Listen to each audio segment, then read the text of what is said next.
Social justice, 1, 2, 3. Woo, woo. I wanna be PC. Woo, woo. It's just the way to be for me and you. Woo, woo. Your hateful slurs are through. Woo, woo. I call woo woo on you. Woo, woo. We'll fight until you're PC black and blue. Woo woo. Welcome back to Thinking Critical. This is Wes, and I don't know, it feels like another week, another DCYA graphic novel that's out to just take a character and just warp them into something that they haven't been for a long time.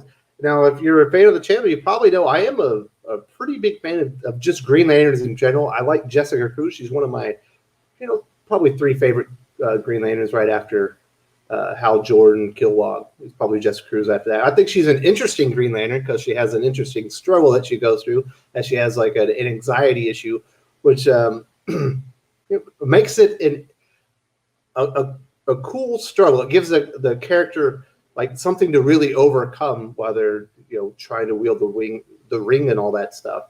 And we're getting a different version of the character, and I don't know. We'll see what people think about this one, because it sounds like a dumpster fire to me. And here to talk with me about this is the man so cool. They call him the Breen. We had him on the show earlier, or on the channel earlier, talking about the way DC Comics are treating their creators, which isn't very good. But they're not treating their characters very well either. Eric Breen, how are you doing? Pretty good.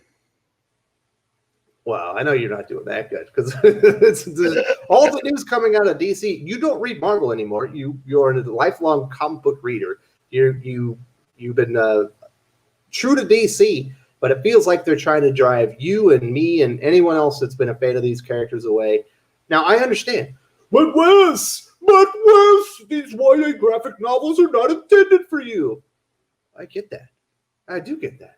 But these YA graphic novels are intended to gain young readers who are then going to move over to the DC Comics mainline universe, and they're going to expect this version of Jessica Cruz, and then they're going to end up warping them that way. I don't even get into it. But this will eventually bleed into and ruin the mainline DC characters anyway. So we are going to cover it a little bit. I'm not a big fan of what a lot of the ideas they've been executing, but for the most part, it's not always on characters that I'm a big fan of, or I think that are important. But Jessica Cruz, I think, is an important character that I think has a lot of promise for future, for future growth in something that DC Comics can really use to gain new viewers in the future. But let me read you the solicitation, Breen, because I know you perused it, but I got to read it for the viewers as well. This is great. One of DC's greatest Green Lanterns, Jessica Cruz. Now, I love Jessica Cruz. She's not one of DC's greatest Green Lanterns. She's one of the more obscure Lanterns and more recent Lanterns. She could be a great Lantern. She's not a great Lantern yet. Is about to tell a story about immigration, family, and overcoming fear to inspire hope. Jessica Cruz has done everything right. Of course she has.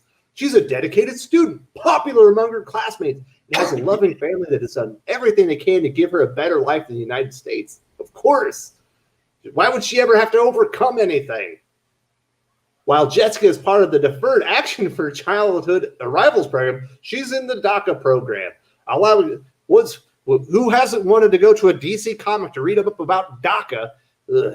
Allowing her to go to school and live in the U.S. Her parents are undocumented. Jessica usually worries for her parents, but her fears and anxiety escalate as a mayoral candidate with a strong anti-immigration stand runs for office. Who doesn't want to read a DC Comics for that that hopeful story about the mayoral candidate that is anti-immigration? As the xenophobia in Coast City increases, because there's always been xenophobia in Coast City, Jessica begins to debate whether it's worth renewing her status to stay in the U.S. or if her family would be safer and better off moving back to Mexico.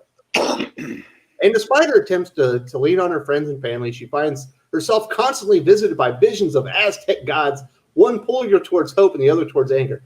I've read a lot of Jessica comics, Green Lantern comics. I've never seen her talk to Aztec gods. Maybe I missed that one. But when her father's detained by I.C.E, the evil government organization I.C.E, of course it can't be just like a fake organization in DC Comics reality. It has to be I.C.E. Jessica finds herself being pulled into an abyss of fear. I guess they are playing on her anxiety a little bit. With her father gone and feeling helpless, Jessica must find a way out. Her fears will ultimately become a voice, for her community.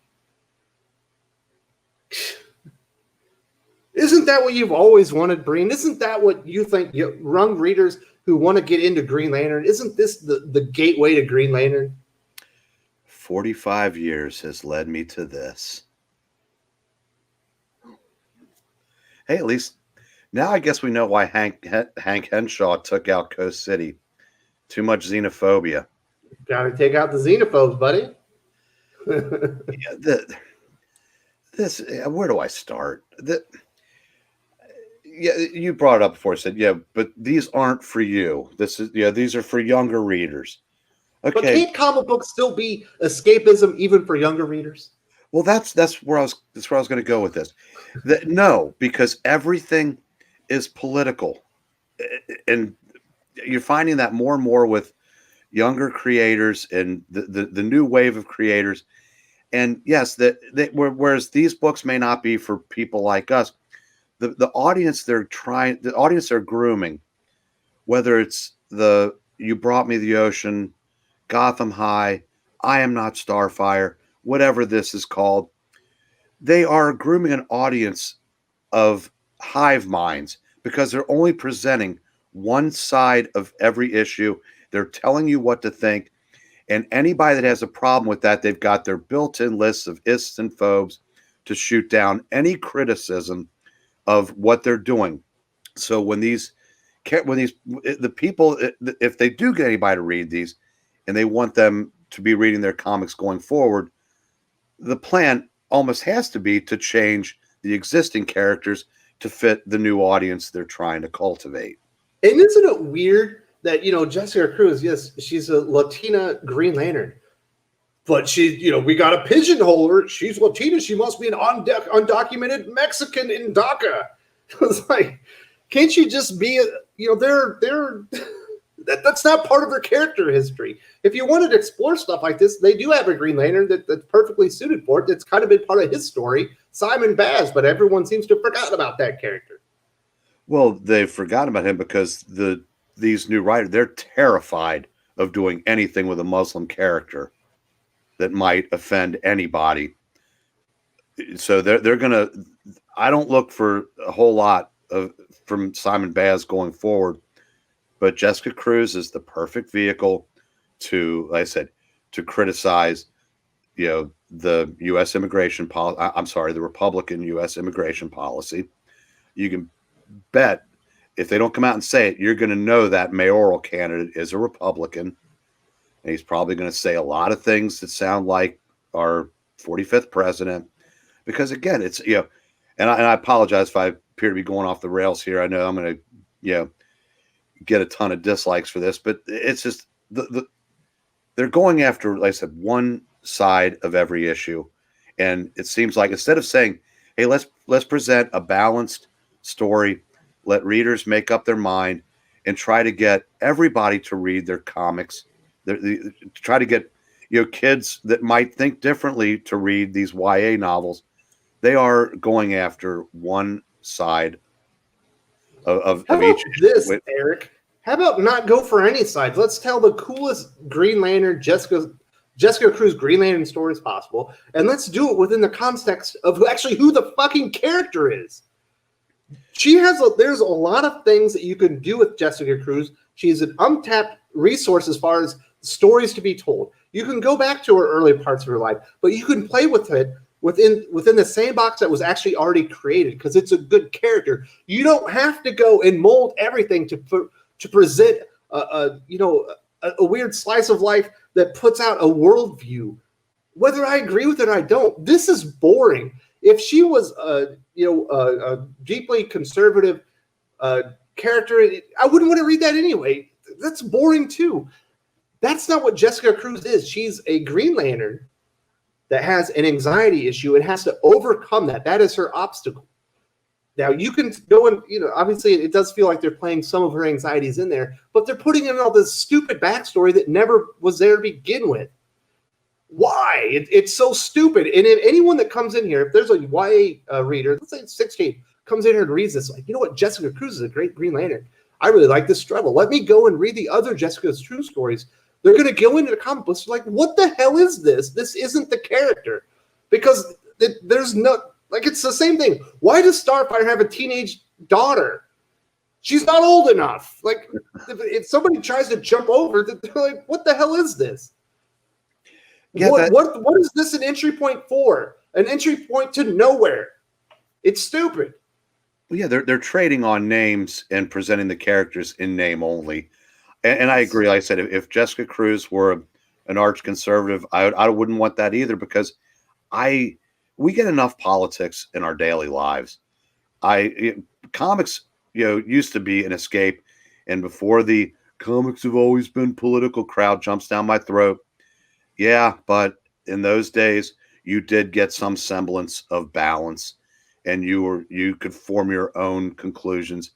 We don't get that anymore, and these YA novels certainly are telling people how they're supposed to see these characters. There's no nuance.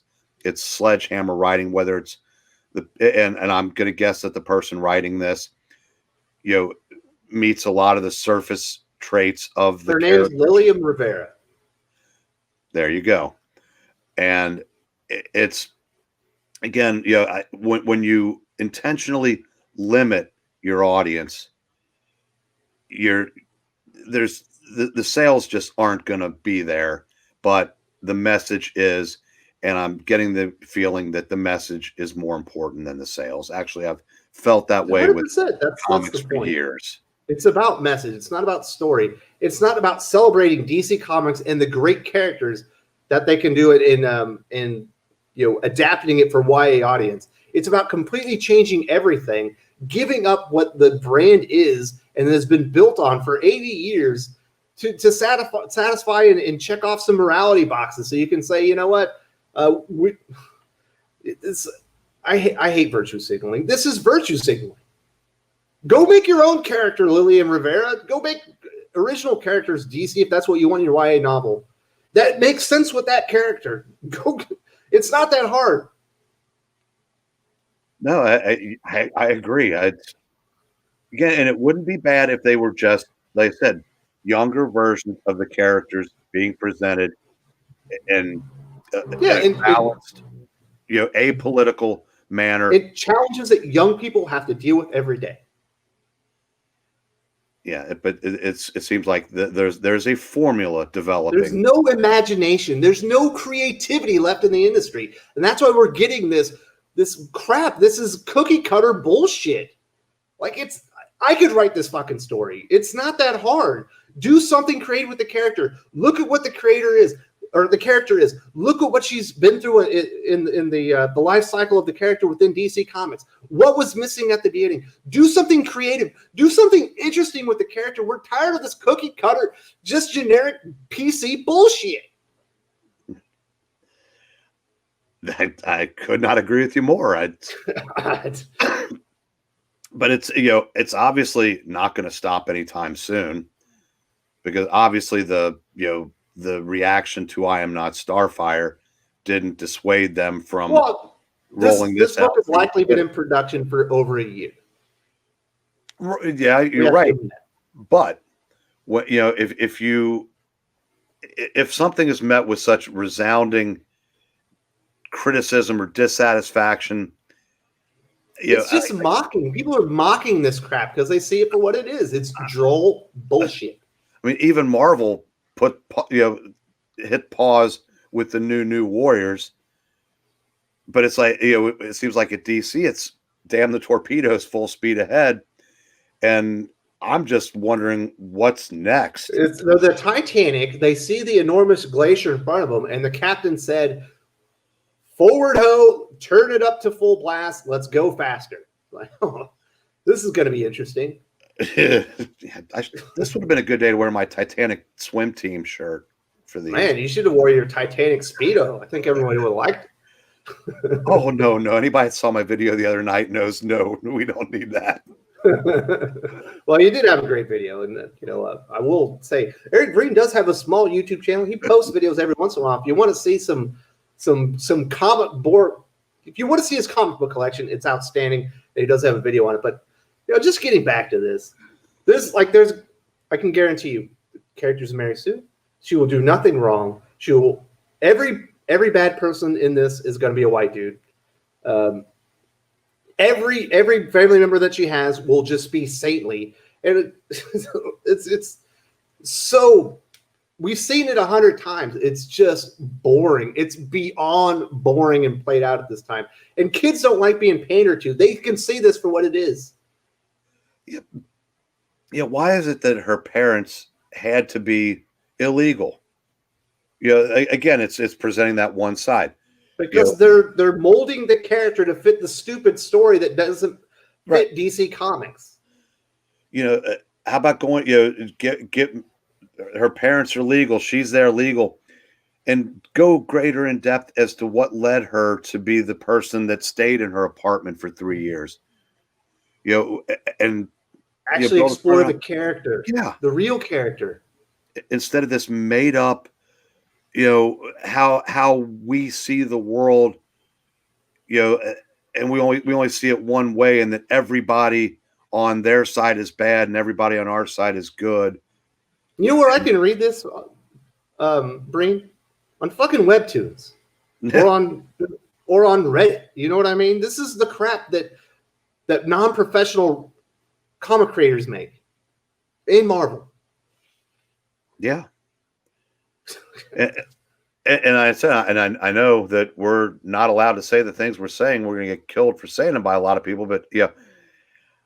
Treat the characters with respect. Treat DC's history with respect. Treat the DC brand with respect. Stop shoehorning these characters into crap that this weird slice of life worldview that you want to point forward. If you want to push that, go do it with your own characters. Do it with original stuff. Or find a DC character that fits that story that you want to write, because this doesn't fit and it's stupid.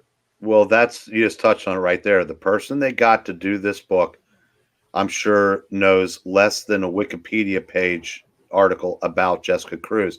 She just sees the surface traits: Latin, girl, and everything else is, either a self-insert or just how you want people to see how you think it is versus how you want it to be. And that's the part that pisses me off. I'm a big Jessica Cruz fan. We don't get enough Jessica Cruz stories. This is you do this with first of all, don't do this to any character, but why are you doing this with the characters that we don't get anything with? Like, Jessica Cruz is a cool character. There needs to be more Jessica Cruz content. If this is the stuff you're going to produce, the character's going to die, and there's going to be no relevance to it. There's never going to be stories about her again because they're ruining the character. Yeah, I said she was the best part of Justice League Odyssey.